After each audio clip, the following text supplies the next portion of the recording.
A body was cut into 9 pieces. Blood splattered up to the ceiling. No trace was left behind. The killer struck with brutal force but with the precision of a surgeon. But this was not a random murder. It was a bloody debut from a successor. When the infamous Bay Harbor butcher suddenly woke up after 10 weeks in a coma, terrifying cases began to appear. The new killer was actually his biological son, a young hotel waiter with an innocent smile hiding a darkness that was slowly awakening. Ahead lay a secret society of killers gathering the most deranged murderers in New York. Behind him was Detective Riley, who was getting closer to the truth. And in between was the blood tie between father and son, as they both stood on the thin line between justice and bloodlust. Would Harrison become another Dexter? Or would Dexter once again dive into darkness to protect his son? The Predator's game had begun. A psychopathic killer suddenly attacked. He strangled the taxi driver tightly. But just as he was about to execute his victim, the seemingly ordinary taxi driver turned out to be none other than the infamous forensic expert Dexter. In an instant, the roles of predator and prey were reversed. Dexter wrapped the killer tightly with plastic wrap, then used a stone to wake him up, feeling the killer's heartbeat grow weaker. A deep sense of satisfaction rose within Dexter. He skillfully dismembered the body, put each part into a bag, then threw the body pieces into the incinerator, but in the next second he quickly pulled them back out. It turned out Dexter needed the victim's fingerprints. Only then could he attend the twisted party of psychopathic killers, and this made Dexter extremely excited. A few days earlier, Dexter's son named Harrison was still working as a waiter at the Empire Hotel. Although he had not been there long, his cheerful personality helped him quickly get along with the staff. The next day, a wealthy young man asked Harrison to help take a drunk girl back to her room. He lied that she was his wife. However, Harrison quickly sensed the man's bad intentions, but he hesitated to intervene out of fear of trouble. When the three reached the door, Harrison tactfully advised the man to stop, but he stubbornly insisted on doing things his way. He even handed Harrison a bill and told him to leave. Harrison told himself that as long as it had nothing to do with him, he should stay out of it. But when he heard the girl's cry for help, he rushed into the room and pushed the man away. Harrison intended to take the girl out and pretend nothing happened, but unexpectedly the man didn't stop. Instead, he cursed at Harrison to get out. Hearing that, Harrison struck back. The rich man used his superior strength to knock Harrison down. But once Harrison fought back, he quickly gained the upper hand. Seeing this, the man immediately surrendered. He said girls like her were everywhere. Even if he didn't do anything, someone else would. Those words triggered a terrible memory for Harrison. He was so overwhelmed that he grabbed the toilet lid and smashed it on the man's head. It wasn't until the lid broke that he came to his senses. But by then, the man had already died. Harrison realized he had made a serious mistake. However, he did not panic. On the contrary, he calmly washed his face, changed clothes, and took the girl back to her room. Then he took out various cleaning tools, put on headphones, and began to clean up the body. His movements were skilled, not like someone killing for the first time, because he was the son of Dexter, a forensic expert who had once taught him how to deal with corpses. After 3 hours, the room looked as if nothing had happened. Only a few faint traces remained. He brought the body to the kitchen, raised a cleaver and divided it into 9 parts, then wrapped each part in plastic bags. While wiping blood from the floor, Harrison failed to notice a drop had splashed onto the ceiling. He carefully calculated the time, then carried the body parts to the trash outside the hotel. Watching the garbage truck take them away, Harrison finally breathed a sigh of relief. But a second later, he vomited. After all, this was his first time doing such a thing. But the way Harrison disposed of the body was still too easy to uncover. When the garbage workers were doing their job, the trash bags could not hold the body's weight. A foot and torso fell out. The workers immediately called the police. Detectives Oscar and Riley quickly arrived at the scene. After a short time, Riley, with his rich experience, realized this was no ordinary case. He believed the remaining body parts were also hidden in the trash. So he put on gloves and started to search each bag carefully. Just as he predicted, other body parts were soon found. The victim wore an expensive ring and had a mark from a watch on his wrist, but the watch was not found among the trash. If the killer took the watch, why leave the valuable ring? Police quickly identified the victim through his fingerprints. That led them to the Empire Hotel where the man had stayed before his death. Harrison began to worry. When he entered the victim's room, he even saw a hallucination of the dead man. It made him slip up in front of Riley. Elsewhere, Dexter had been in the hospital for 10 weeks. Before that, father and son had just reunited. Dexter passed on all his memories. He explained to Harrison that he only killed evil people to deliver justice. At first, Harrison could accept that, but after witnessing his father kill an innocent person, he could not tolerate it. He advised his father to surrender, but Dexter refused. Harrison had no choice but to pull the trigger. Dexter collapsed in a pool of blood. Then Harrison went to work at the Empire Hotel. While unconscious, Dexter dreamed of an old man. The man insulted him constantly. He even used the death of Dexter's wife to provoke him. But his words could not wake Dexter.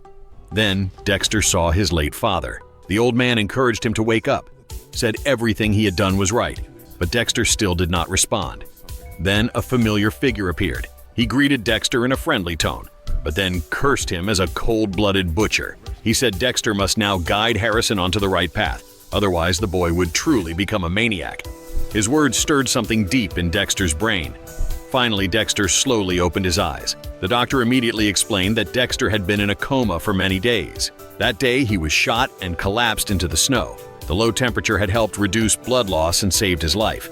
Dexter wanted to know about Harrison, but the doctor had no information. He advised Dexter to rest and recover quickly. The next day, with help from the nurse, Dexter began physical therapy. When he returned to his room, he saw his former colleague, Dylan. At first, Dexter thought it was just a hallucination, but a second later, Dylan hugged him tightly. However, Dexter knew Dylan had not come just to visit. After a few casual questions, Dylan got straight to the point. Someone had recognized Dexter as the Bay Harbor butcher, but that person had been killed. Dylan came to warn Dexter that he would be watching him closely until the truth was revealed. Then he left the room. He also asked the doctor for updates on Dexter's condition, but Dexter was not afraid. He continued to do what he needed to do. During a therapy session, Dexter overheard news about a recent gruesome murder in New York. The victim had been cut into 9 pieces. Dexter immediately tensed up. This was exactly the dismemberment method he had once taught his son. Could the killer be Harrison? Thinking of that, Dexter quickly asked the nurse to leave, then checked the victim's information. The deceased had been accused multiple times of sexual assault. It seemed Harrison acted because of that. Dexter felt completely reassured. He even felt a sense of pride. His son had perfectly inherited his skills. At that moment, the illusion of his father appeared again. He reminded Dexter that this was Harrison's first kill. Mistakes were bound to happen. Dexter began to worry once more. Now he only wanted to get to the hotel as soon as possible, but Dylan was still guarding the door. Dexter pretended to talk to Siri, asked to call a Native American clinic. While the nurse was distracted, Dexter mimicked another voice. He impersonated a Miami police officer calling in urgent news for Dylan. Dylan was immediately drawn to the front desk. Dexter took the chance to grab his things and leave the room. He turned on the shower to pretend he was bathing. By the time Dylan realized something was wrong, Dexter had already escaped through the window. Dexter arrived at the crime scene at the hotel just in time to catch a glimpse of his son, but he did not dare get close. The illusion of his father appeared again, urging him to reunite with Harrison. But Dexter thought he should not interfere with Harrison's life anymore. If everyone believed he was dead, then let the boy start a new life. Dexter waited until the hotel staff left before sneaking in, but he was caught by an employee. Dexter lied that he was looking for toilet paper. While the staff was distracted, he stole a room key. Then he went floor by floor searching for the crime scene. When he reached the 8th floor, his chest began to ache. But thinking about his son's safety, he pushed forward. Finally, on the 11th floor, he found the crime scene. After checking that the hallway was clear, Dexter used the card to enter the room. He carefully examined every corner. He found no blood or signs of violence. Dexter's face showed a satisfied smile. He was very pleased with his son's kill. When he entered the bathroom, he noticed a plastic liner in the trash bin that looked new, but the outer cover was old. Dexter immediately guessed that Harrison had used a new liner to wrap the body and then replaced it with an old one. He whispered that his son had followed the same path, but he was unsure whether that was something to be happy about. At that moment, footsteps suddenly echoed outside. Dexter quickly hid in the closet. Through the gap, he saw Riley and Oscar enter the room. They had just met with the forensic doctor. He had found a piece of ceramic in the victim's hair. Combined with the head wound, Riley quickly determined the murder weapon was a toilet lid. The plastic liner had been used to transport the body. Oscar also found sedatives in the victim's suitcase. It seemed the victim had been accused multiple times of sexual assault. He likely tried to attack a girl but was resisted, but Riley disagreed. Victims of drugging were usually unable to fight back. Moreover, the body had been cut into 9 pieces. That was not something a woman could do. There was also no blood in the room. Only someone with real skills could do that. Clearly, the killer had forensic knowledge. Taking advantage of Riley's analysis, Dexter silently felt lucky he had arrived in time. If not, Harrison would not have been able to fool someone as sharp as Riley. Riley instructed the hotel manager not to touch anything in the room. After they left, Dexter carefully stepped out. He realized only the elevator area had surveillance cameras. Even if Harrison had used the service elevator to reach the ground floor, he could not carry a full body out without dismembering it. So, Where did he do it? With that question, Dexter used the service elevator to go to the first floor. He discovered that the hallway leading to the kitchen had a direct exit. The place had stainless steel tables, plenty of plastic wrap, garbage bags, and sharp meat cleavers. Clearly, Harrison had dismembered the body there. However, the dismemberment area was also the place most prone to mistakes. Dexter returned to the hotel lobby and ordered 2 hamburgers. He waited until the kitchen staff had finished their shift. Then he sneaked in again. Wearing rubber gloves, he began to check his son's work. The work table and the meat cleaver showed no trace, but a blood stain on the ceiling caught Dexter's eye. It could not be animal blood, because all the meat used in the kitchen had already been drained of blood. Clearly, Harrison was still inexperienced, but for a first-time killer to achieve this much was already impressive. Dexter cleaned up the blood, then left the kitchen, but he noticed the pickup truck he had parked was being towed. Seeing the warning sign, he realized he had parked in a no-parking zone, and that vehicle was a stolen one. If its information was recorded, it would leave a trace. Dexter tried to talk to the tow truck staff, but they refused to cooperate. He had no choice but to book a ride to the impound lot, hoping to retrieve the car before the traffic office opened. The rideshare driver was named Carl. He was very enthusiastic, but Dexter was too distracted to talk. At that moment, Carl mentioned a serial killer who was targeting rideshare drivers, known as the Dark Passenger. This killer specialized in beheading drivers. So far, 7 had died. Hearing that nickname, Dexter froze, because he had once been known by that name. He could not allow someone else to impersonate him and kill randomly. Right then, Dexter decided to eliminate the imposter. Carl said many drivers had stopped accepting passengers. He was not sure if it was due to the Dark Passenger striking suddenly or just pure luck, but his friend William had narrowly escaped, though he still lost an ear. Dexter urgently asked if William had seen the killer's face, but it had happened so fast. William had no chance to look back. Dexter thought for a long time, then asked Carl to let him join the same driving route. He also wanted to meet the survivor. Carl immediately sent Dexter a registration link and invited him to a gathering the next evening. William would also attend. After Carl left, Dexter's father's illusion appeared again. He reminded Dexter that he came to New York to help Harrison, not to kill. But Dexter could not let the imposter Dark Passenger run free. The next day, Dexter attended the rideshare driver meetup and met William. The man was not afraid to talk about the attack. He remembered the killer was a white man, about the same size and age as Dexter. That night, the killer wore a hoodie so his face was not clearly visible. Afterward, William took out his phone and showed Dexter a dashcam video. The killer's face was completely obscured by bright reflection. A female driver added more information. The killer had attached infrared lights to his hat. To the naked eye, nothing seemed unusual.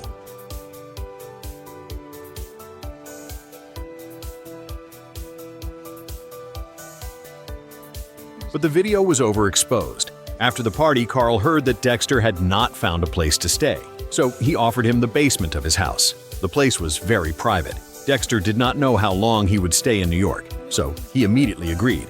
Later, he returned to the hotel. He watched William's video over and over. He noticed something strange in the killer's backpack. Dexter searched online and found it was a product from a tech company called Bridge Data. While browsing the staff list, he saw a man named Ronald who had no profile photo. Dexter suspected Ronald was the killer. He started looking for information about Ronald but found nothing. He had to go directly to the Bridge Data office to observe. At night, he saw a suspicious man in a hoodie appear. Dexter immediately followed him. When the man passed by, Dexter pretended to take a selfie. As expected, the strong reflection covered the man's face. Ronald approached a rideshare car he had ordered, but then said he no longer needed a ride and walked away. Dexter continued following him into the subway station, but Ronald walked fast. Dexter was still recovering, so he was quickly left behind. He watched Ronald board the train and leave, but Dexter knew very well a serial killer would never stop. Ronald would definitely kill again. But first, Dexter had to act normal. He started accepting passengers. His first passenger showed him a photo of a new girlfriend, but Dexter was not interested. The passenger noticed and said nothing more. He asked if the car had drinks or chargers. Dexter coldly said no, then asked if he was supposed to prepare them. When the car stopped at the house, Dexter immediately got a low rating. Carl cheerfully greeted him. Learning that Dexter had been poorly rated, Carl told him to rest for now. Let him take care of things before resuming work. At the same time, Riley was reviewing the surveillance footage from the Empire Hotel. She quickly spotted the scene of the rich young man and the girl named Ava drinking at the bar. Ava collapsed into his arms after just one drink. Clearly, she was his target. Riley immediately found Ava and took her for a medical check. At that moment, she saw Harrison and called him over for questioning. At first, Harrison answered fluently without any flaw. But when Riley asked where he went after leaving the young man's room, he began to hesitate. He tried to stay calm and said he left the hotel and went to a bar. There he met a girl he liked and spent the night at her place. The statement had no obvious holes, so Riley temporarily stopped questioning. She only told Harrison to find that girl and send her name and number to her. That would be his alibi. After Harrison left, Riley still had doubts. Her instinct told her something was off about him. So she asked Oscar to retrieve all surveillance footage related to Harrison at the hotel. Then Riley returned to the crime scene to inspect every corner. Ava's test results came back. She had not been assaulted, but a small amount of sedative was found in her blood. Riley immediately concluded that the rich young man had drugged her drink to commit a crime. But then someone unexpectedly rescued her. However, that person lost control and accidentally killed the man. Riley analyzed that the room was not the place where the dismemberment happened. She put on headphones and began recreating the movement of the body. The luggage cart was the key to hiding the corpse. She noticed that the elevator could go directly from the upper floor to the kitchen. The wide metal table was perfect for dismemberment. The sharp cleaver and trash bags matched those used to wrap the body parts. Clearly, this was where the killer had dismembered the corpse. The kitchen door was always open, so she could not rule out the possibility that someone from outside the hotel had done it. Unfortunately, the kitchen's outside camera was blocked by a bird nest. Riley had to search for clues elsewhere. A few hours later, she found Harrison again. After watching all the surveillance footage, she discovered that Harrison had gone with the young man and Ava to the 11th floor that night and then vanished from the cameras. He only reappeared in the lobby on the afternoon of the 4th. Now, Riley had reason to suspect Harrison was the killer. Harrison explained that after escorting them to the room, he left. Due to hotel policy, staff were not allowed to use guest elevators, so he had to use the service elevator without cameras and exit through the back door where the camera was blocked. His explanation had no flaws, but earlier Harrison claimed he spent the night at a girl's house but could not provide any proof. Riley asked him to explain that. Harrison stuttered and said nothing. Riley and Oscar began to apply pressure. Riley laid out her full deduction of the crime process. Oscar advised Harrison to tell the truth. He had saved a girl from being assaulted. If he confessed, the police would consider leniency. It all depended on him. Finally, Harrison decided to confess. Oscar immediately took out his phone to record. In fact, that night Harrison never left the hotel. He also never met any girl. He stayed in a vacant room in the hotel. Because he was homeless, he had hidden this from management. That was also why he had lied to Riley. Riley and Oscar were both surprised. They thought Harrison would confess to murder, but he only admitted to secretly sleeping in the hotel. They quickly verified with the female staff on duty. She confirmed Harrison's story. She even helped confirm the details. Thanks to that, Harrison temporarily escaped danger. Meanwhile, Dexter was having dinner with Carl's family. Carl's wife had investigated and found out that Dexter was from Miami. Though panicked inside, Dexter calmly responded. Fortunately, she did not care. To lighten the awkward atmosphere, Carl's daughter cracked jokes and played with Dexter. Watching this warm family scene, Dexter felt a pang of guilt. If Harrison had a father like Carl, perhaps he would never have killed anyone. But this was not the time for such thoughts. Dexter stood up and asked Carl's wife how she had investigated him. She gave Dexter a website. By paying $75, it could uncover a lot of information. Dexter immediately used the site to search for Ronald. He quickly found Ronald's home address. Without delay, Dexter went to stake out the apartment. Sure enough, he saw Ronald leave. It was a workday. Ronald was clearly heading to his job. Dexter sneaked upstairs. The hallway had no cameras, which made things easier. He took out his lock-picking tools, but found the door had a code lock. For Dexter, that was nothing. He breathed on the screen, then examined the fingerprint smudges to identify the key numbers. Coincidentally, Ronald had set his code as his birthday. Though he failed the first time, Dexter succeeded on the second attempt. He immediately scanned the apartment. Then he noticed an indentation on the carpet. Something was likely hidden in the ceiling. When he reached for it, a sharp edge cut his hand, but he successfully retrieved the evidence: a steel wire used for strangling and a bag full of trophies. Now Dexter was certain Ronald was the killer. It was time for the bloodthirsty forensic expert to hunt again.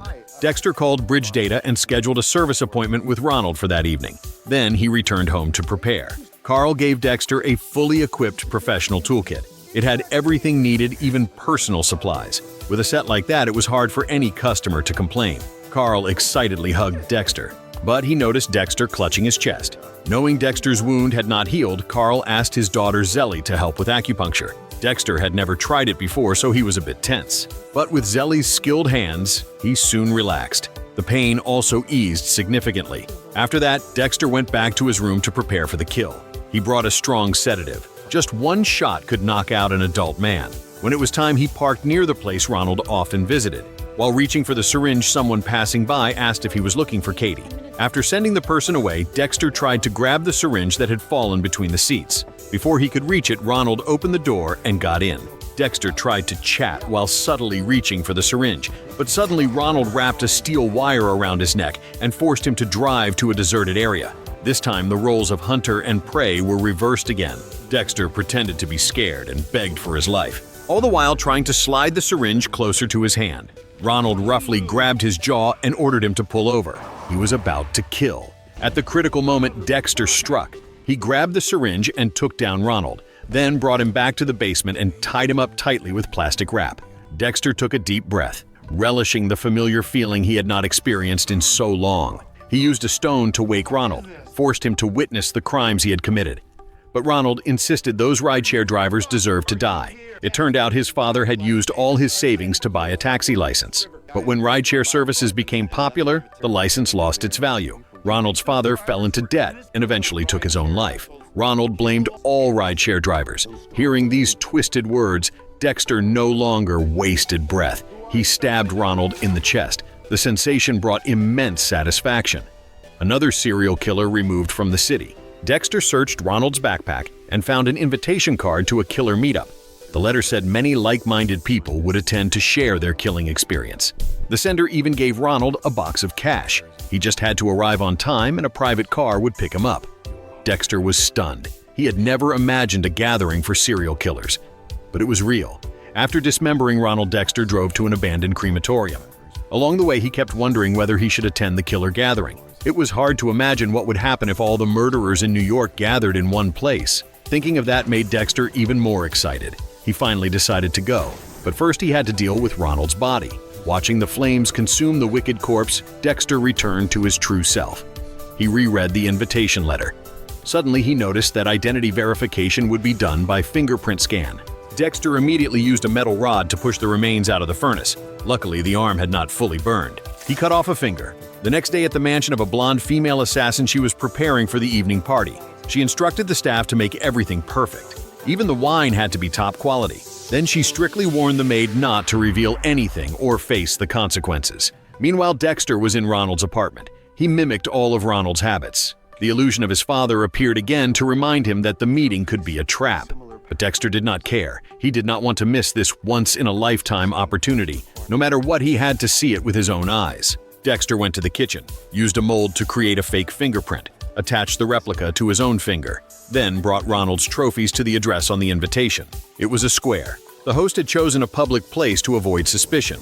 At that moment, the blonde assassin drove up to Dexter. They confirmed each other's identity. Dexter tried to sit in the back, but she quickly pulled out a weapon and ordered him to sit in the front. Because Ronald used to strangle drivers from the back seat. She didn't want to be caught like that. Dexter passed the first test, but he stayed highly alert in case of attack. He asked how she had found him. She said Ronald had been very good at hiding, never posted any image online, but she had her own ways. It only took her 3 weeks to track him down. They said nothing more. The blonde assassin took Dexter to an old castle. After passing a series of locked gates, they finally reached the fingerprint scanner area. But before that, she demanded a full body search. Dexter calmly admitted he had hidden a small knife at his ankle. After checking, she nodded and allowed him to proceed. Dexter placed his finger with the fake print on the scanner. The first 2 attempts failed. The assassin began to suspect. Dexter started to panic. He knew she was armed. If the scan failed again, he might be killed on the spot. He gently blew on his finger. On the 3rd attempt, the scanner turned green. He narrowly escaped danger. Dexter stepped into the castle. Everything inside was overwhelmingly luxurious. Every detail spoke of extravagance. A moment later, Dexter met the owner of the castle, the organizer of the event. His name was Leon. He was thrilled to shake hands with Dexter. Leon said he was not a serial killer, just someone who deeply worshipped murderers. That was why he organized this special gathering. Such events had happened many times. Here, killers did not have to worry about their safety. They could drink, talk, and share methods freely. At that time, the other killers had not yet arrived. Leon enthusiastically invited Dexter to tour his collection. When the security doors opened, Dexter saw the clown costume of John Wayne Gacy. the man who killed at least 33 people. In the fridge were items from Jeffrey Dahmer, also known as the Milwaukee Cannibal. There was a knife from the New York Ripper, a guitar from Charles Manson, and countless personal items from other murderers. No one knew how Leon had acquired them. Leon continued to introduce a hammer,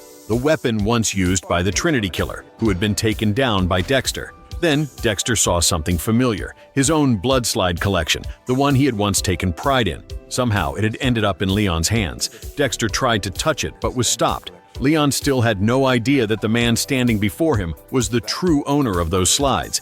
As required in the invitation, Dexter handed over Ronald's trophies to Leon to add to the collection. At that moment, a girl named Mia entered the wine cellar. She was a female killer who specialized in eliminating those who abused women.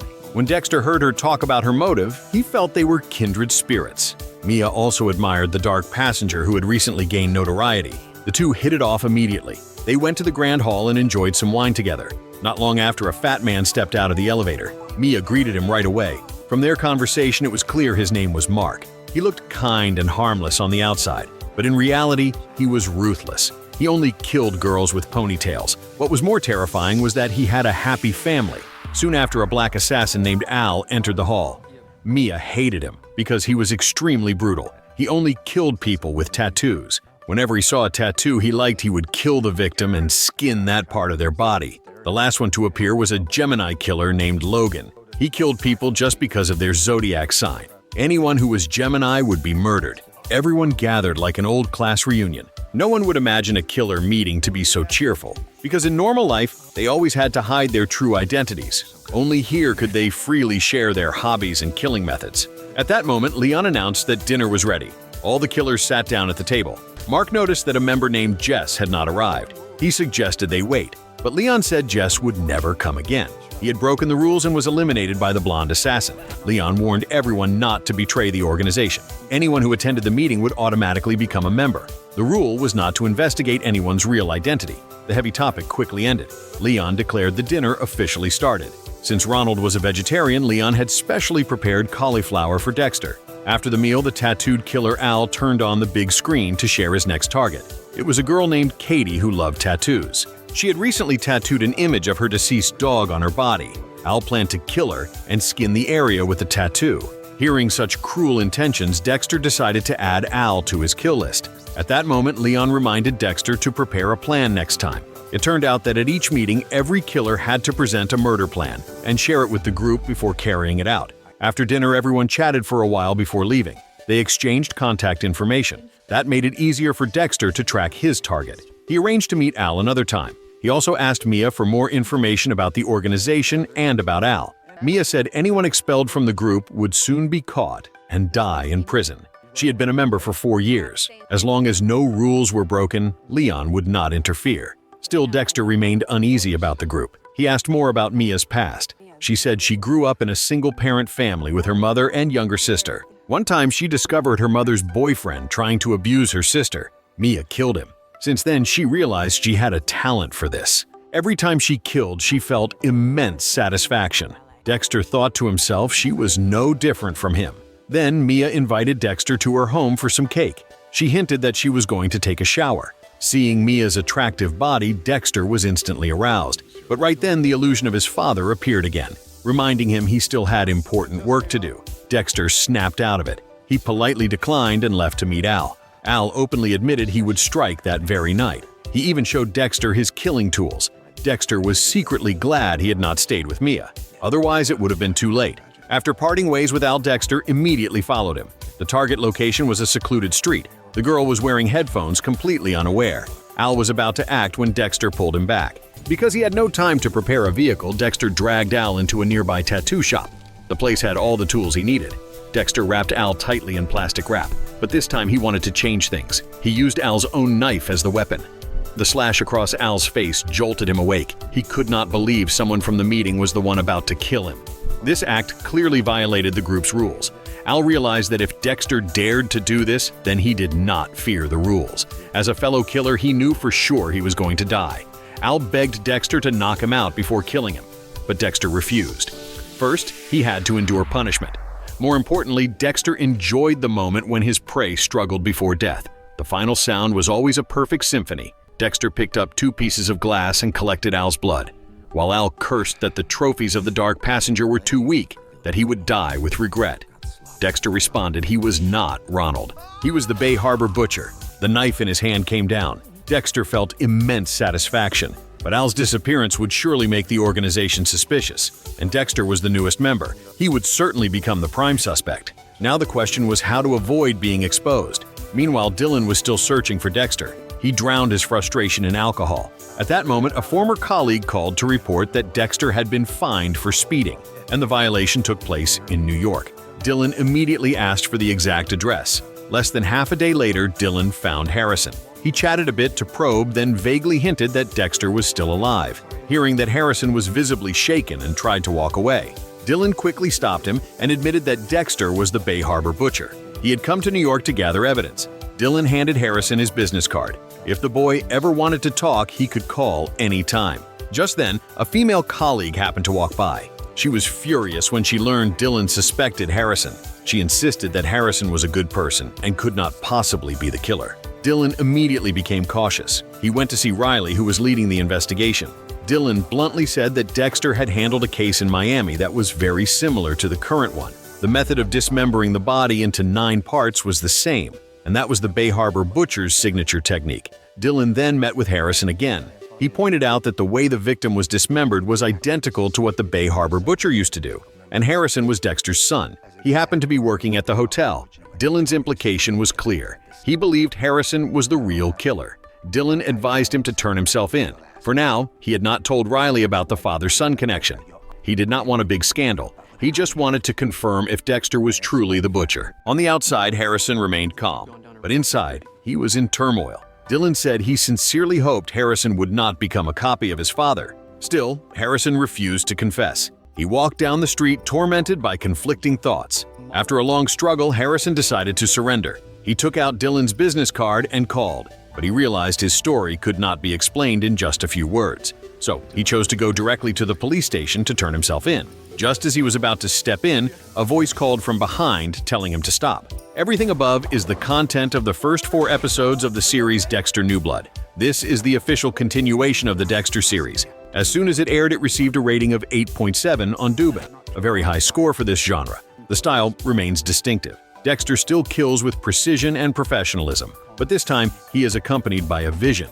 In fact, the vision is just a reflection of his inner thoughts. Inside, Dexter is full of contradictions, always torn between good and evil. Harrison is the same. At first, he saved Ava with good intentions, but when traumatic memories resurfaced, he lost control and killed the rich man. Perhaps in his blood there is already a thirst for violence. He is not a complete devil, but he cannot be called a hero in the traditional sense. Dexter secretly feels proud that his son has perfectly inherited his skills. That makes his twisted inner self even more evident. Harrison was ready to confess under Dylan's guidance, but in the end, he was stopped by his own father. That moment pushed the story's conflict to its peak.